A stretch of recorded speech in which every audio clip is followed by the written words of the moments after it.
یہ سوچ بنی ہوئی ہے کہ روزے کی حالت میں ٹائم پاس کر رہے ہیں، موبائل لے کر بیٹھ جا رہے ہیں، گیم کھیل رہے ہیں، فیس بک اور واٹس ایپ کے ذریعے ہم ٹائم پاس کر رہے ہیں۔ میرے دوستوں اور بزرگوں، اس سے آپ کے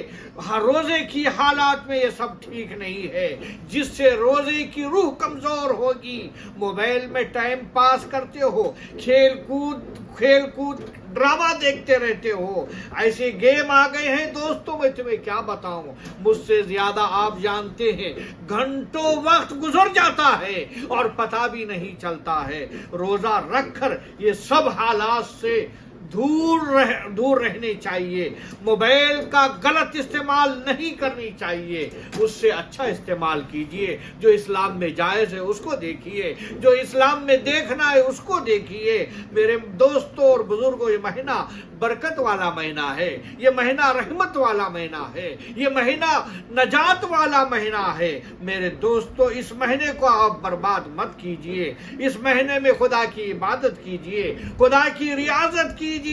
میرے دوستوں، موبائل لے کر گیم کھیل کر تم اپنا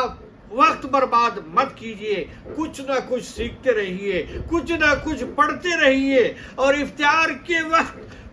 رو رو کر دعا کرتے رہیے، اپنی نجات کی دعا کرتے رہیے، امت کی مغفرت کی دعا کرتے رہیے، اپنے لیے سب کے لیے دعا کرتے رہیں۔ ہم خدا سے رمضان کے مہینے میں جوڑنے والا کام کریں، اپنی زبان سے کبھی جھوٹ نہ بولیں، اپنے ہاتھ سے ناجائز کام نہ کریں، پیر سے ناجائز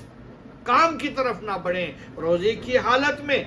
آپ کا جسم روزہ ہے تو زبان کو بھی روزہ رکھیے، آنکھ کو بھی روزہ رکھیے، ہاتھ کو بھی روزہ رکھیے، ہر چیز کو بھی روزہ رکھیں گے تب تمہارا روزہ ہوگا۔